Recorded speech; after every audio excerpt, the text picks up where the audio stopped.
গান্ডা গান্ডা গান্ডা বক্সে লাগাইতে গান্ডা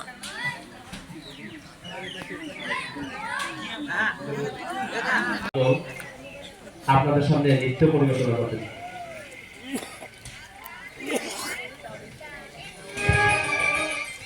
আসেন নবীনচরের রাস্তা সত্যগুরু পাড়া কত বড় রাস্তা সেই রাস্তা আমাদের বিধায়কের হাত ধরে এই ফলক উন্মোচন করে আমাদের বিধায়ক মহোদয় আমাদের এই মতো টাকা হবে এক দিয়ে এই গিলাতুলি আর দক্ষিণ গিলাতুলির জন্য বামপন্থী সরকারের নীতির মতো এটাই করা আমাদের নীতি হচ্ছে আমাদের দেশের প্রধানমন্ত্রী বারবার একটা কথাই বলে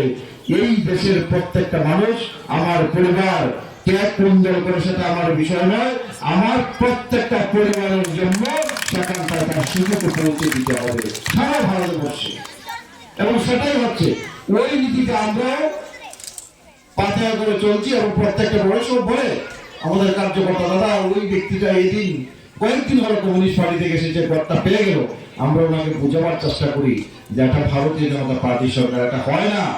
সে যেদিনই আসুক সে আমার বাজপা পরিবারের সদস্য ভারতবর্ষের সদস্য সে ভারত মায়ের সন্তান তাকে তার সুযোগ দিতে হবে এটাই আমাদের নীতি যার জন্য আজকে প্রত্যেকটা মানুষ তার সুযোগ পাচ্ছে এবং দেখুন আমি বলতে বিজারি 11 সালে সার্ভে হয়েছিল আয়ুষ্মান কার্ড যেটাকে স্মার্ট কার্ড বলতো 30,000 টাকা সুযোগ ছিল সেই কার্ড আজকে রাজ্যবাসীর কাছে একদম অতি পরিচিত আয়নার মতো পরিষ্কার হয়ে গেছে যেটা সবচেয়ে বেশি এই রাজ্যের মানুষ উন্নয়ন তো দূরের কথা যে সন্ত্রাসের আতুরঘর বঞ্চনার আতুরঘর সন্ত্রাসের আতুরঘর শোষণের আতুরঘর তৈরি করে রেখেছিল সেই বিগত দিনের সরকারটা এবং প্রত্যেকটা লোকাল নেতৃত্বরা একদম একনায়কত্বকে প্রতিষ্ঠিত করে রেখেছিল সেইখান থেকে আপনারা 18 সালে মুক্তি দিয়েছেন আর মুক্তি দিয়েছেন বলেই আজকে সারা রাজ্যে শুধু এই জায়গায় সারা রাজ্যে এক নজরে উন্নয়ন কেন হচ্ছে কেন হচ্ছে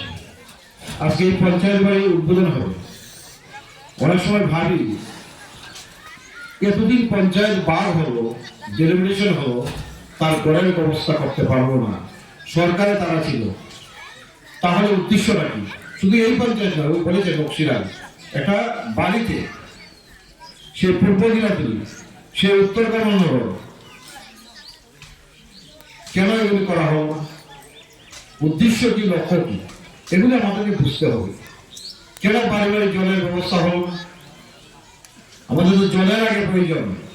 আর কমিউনিস্টরা দেখতাম অন্ন বস্ত্র বাসস্থান চিৎকার করে স্লোগান দিত কিন্তু কাজের বেলা কোথায় খাদ্যের ব্যবস্থা কোনোদিনই তো তারা ভাবেনি শুধু স্লোগান দিয়েছে